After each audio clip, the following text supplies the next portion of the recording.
Sono in molti a dire che quando si ha qualcosa a disposizione ogni giorno, pur essendo essa molto preziosa, verrà sempre considerata di poco valore in quanto divenuta cosa sicura e scontata.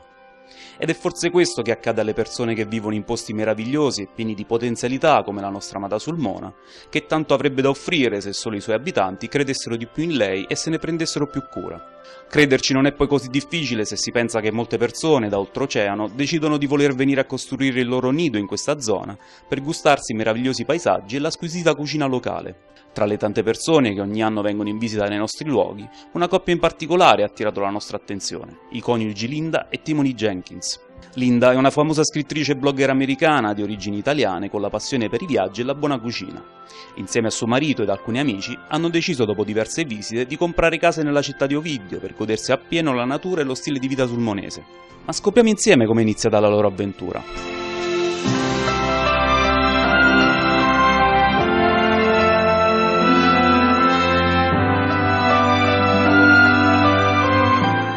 Journey began a little more than 3 years ago.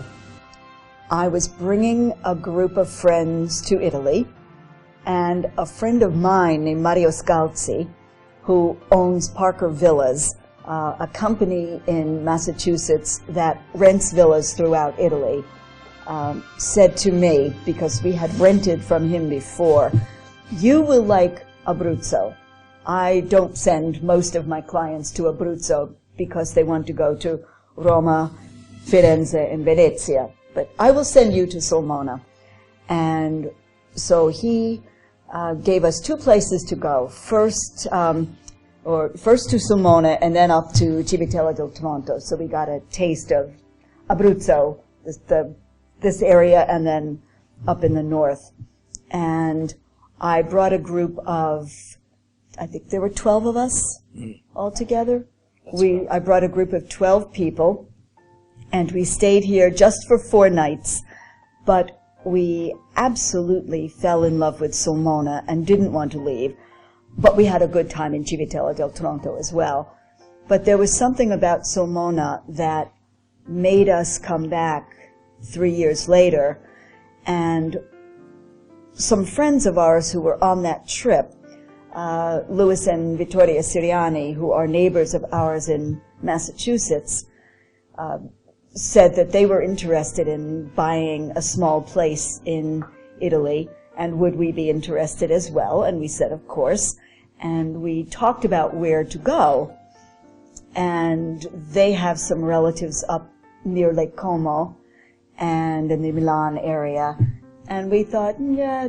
She's from... But she, Vittoria, is from Abruzzo. And so we said, let's look at Sulmona. And when we were here the first time, we went on a tour of the Abbey in Badia and met Novelia Gianantonio.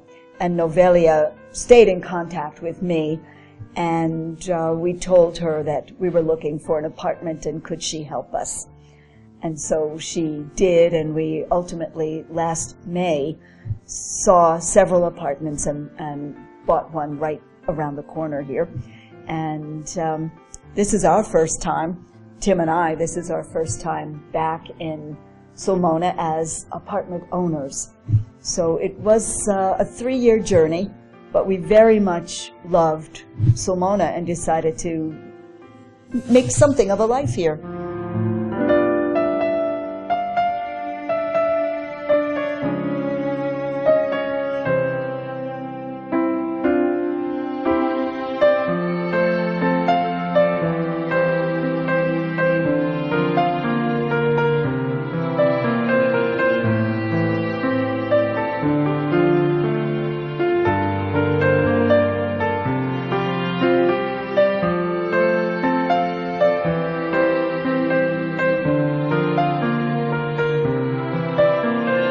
I think Sulmona is very beautiful, and then there's another very special thing about Sulmona, which is the people. Mm-hmm. And we've been very lucky. We've literally been adopted by a family, and as have many other people from different places. From Australia, and the United States, Santa Barbara in California, New Zealand. This family is very welcoming, and we never would have been able to buy the apartment or just transition here as easily without them. So the people, and of course the food. You didn't mention I never mentioned the food. Is good. The wine is very. We're happy, and the art. We're in a restaurant. The music, poetry. We're looking forward to opera. We're looking forward to the literature, and so we somehow strangely feel at home here, even though we've traveled widely throughout Italy. And my family is not from here. My grandmother was from Salerno. My grandfather is from just outside of Siena. So I don't have roots here, but our friend Vittoria does. Her mother is from Castel de Sangro, and her father is from Pescara. So she has roots here, so it all worked out. Small world. Yeah, small world. And Vicky, they own the apartment with us. The first time she went to Castel de Sangro, somebody literally picked her out off the street and squeezed her, I guess, on the cheek and said, "Where are your people from?" Where are your people from? And because they recognized they knew her, we were Americans. Certainly recognized her as Abruzzese, but knew the rest of us were Americans. Yes, so that they picked her out. This is our other home, and we're excited about getting to know many things. And I went skiing today. I love to ski, so I got to go up to go skiing for the first time, and that was magnificent. The mountains. It was a wonderful day. Beautiful, beautiful snow. I don't ski, and it was beautiful for me too. So good challenging runs. It was great. So we're very pleased, and we hope to be able to contribute. I think the aqueduct was the first thing that I noticed. That was very unusual, and Piazza Garibaldi, that whole area, the downtown, the fountain, the Vecchio fountain, just a good feel to the city. Walkable, the park right in the middle of the city. These are things that are rare in the United States. And of course the mountains. The mountains as a backdrop. Yeah. Very beautiful. Yeah. And let's see here. We started to eat. So we went to one restaurant after another and enjoyed the food. We enjoyed the mercato, buying food at the mercato and other things. But I think driving in, and this is kind of a funny story too, when we first arrived, we were in three cars, I think. There were 12 people. There must have been 3 cars. And for some reason, we were the last car to arrive. By the time we got here, cars were not allowed to drive in the Centro Storico, but we were driving, and we caused a little bit of panic among the pedestrians. Or actually, you're doing the wrong thing. Yes, we were scolded. So we started off on the wrong foot. But driving in and driving past and under and around the piazza and through the aqueduct was we got to see marvelous. it all. So immediately we were like, whoa! Even if we shouldn't have, we saw it, and we were happy. It was great. We were very happy to be here. That was good. And then the next thing that was amazing was to go out to the monastery, and there we met. We were walking around and we asked for an English-speaking guide, and Novelia, and that's when we met Giantonio came out, and she is a larger-than-life person, and she entertained us. Her family had lived in Canada when she was a young woman, a teenager. She has reached out to many people around the world, and they're all coming here like birds and stopping and building nests, and I guess that's what we've done. We've built a nest. We built a nest.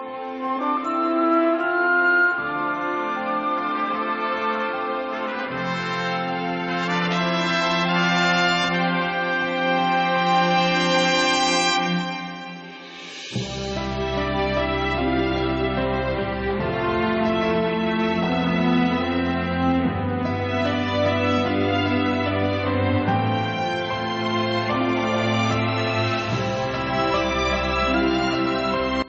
always hard to see what you have if you've always had it, because it's totally familiar. Yeah, you take it for granted. Even this wonderful little hotel where we're sitting in, the Hotel Ovidius. We had breakfast right here this morning with a view of the mountains on all sides, out these windows, seeing the valley. This is a nice way to start your day. You know, with good food, a buffet, and very reasonably priced compared to what we're used to. Very good quality. And also, I mean, the differentiation is that in Rome and Florence and Venice, where most American tourists go, maybe where most everybody goes, at least goes at first, has a certain kind of experience, and it's a wonderful experience. But to me, at least, and I think to a certain kind of traveler who's interested in food, who's interested in the beauty of surroundings and not just a big city, who's interested in relating with the people in the town and really finding out about the history and it's an overused expression, but finding a more authentic experience. That's what you have to offer here. And I don't know, we were talking to the women who run Welcome to Sulmona, the website, yesterday, and hearing about some of the frustrations, which we've heard from other people as well, about the fact that there really is no regional effort, collaborative effort to market Abruzzo, and there should be. And I don't know, where Sulmona is now relative to L'Aquila, and that L'Aquila is not what it used to be anymore. Will it ever be? I don't know if the eagle will rise again, but you've got something here and in these surrounding cities that is so special to take people to Scano and Santo Stefano and Castrovalva and Campo di Fiore and skiing and all these wonderful places. It's amazing. You've got a wonderful story to tell. Pacentro. Pratola, of course. I was talking, while Tim was skiing this morning, I was talking to a man who was there with his wife and daughter. They're from the farthest end of the boot, and they come up here to ski every year, and they love it. So you have a wonderful story to tell, and word of mouth is good. I mean, I will do my best. Welcome to Sulmona is doing its best. Novelia is doing her best. But it would be wonderful to see the word get out in a much larger way. And maybe not, because do you want the place overrun with tourists? I don't know. So that's your double-edged sword. You want people to come, and I think maybe equally as important, you want the people who live in Sulmona to appreciate what it is they have. Yeah, and maybe more. Yeah. Honestly, yeah, that's the most important. I'm bringing a small group here in July, and I have pretty much the tour all planned out, and I know we're going to be some wonderful restaurants in town. We're going to Scano, we're going to Santo Stefano, and we have a friend from Massachusetts who traveled with us on the very first trip we took here in Italy, and he wants to spend a few days in Rome since he's here. When we went before, we flew into Milan and we drove, for hours and hours and hours. But here he's going to fly into Rome, and he said, should I do Rome at the end of the trip or at the beginning of the trip? And I said, no, do Rome first. Get that out of your system. And then come and see the real Italy. I mean, I love Rome. There's nothing like it. But this, to me, is so much more from the heart, with the people and the food and the mountains, and you can relax, and there's wonderful craftspeople. It's and the We music. met people making walking sticks. Yeah, We met, I mean, you know, Tim was going to go skiing I was gonna go yesterday, skiing, and forget instead we went from one thing to another thing to another thing, just talking to people in town. Even though we know 20 words in Italian, it works. It works. yes. People have patience with us, and we will learn more. And I truly love to ski. And I can ski in lots of places and have. But I would rather spend the day in Meeting people. Sulmona, meeting people. Yeah. So, yeah, I think... This is a place to come to. I think Sulmona and the whole valley. The whole valley is amazing. And I wouldn't want to forget everybody in the valley. I mean, we happen to use Sulmona as a base, but I know in Italy many people think of their village where they're from, and they have very close ties and family. In America, it's not like that. We're all spread out all over. Yeah, hardly anybody lives where they came from anymore. Yes, it's a little bit crazy. That's another very good thing in Italy, to have that family. We marveled today again at watching father with his bambina, and he's apparently just doting over his little daughter up at the ski area, and we don't see that. No, you don't. We just don't see that in America. So that's another wonderful thing. Again, you don't want to lose those. Those are special things. Il confronto fra culture diverse è la base per la crescita di entrambe. Come in tutte le cose non esiste un solo punto di vista, ed avere la possibilità di ascoltare le opinioni di persone che osservano dall'esterno una determinata situazione è una grande risorsa, poiché il loro giudizio è privo di ogni condizionamento.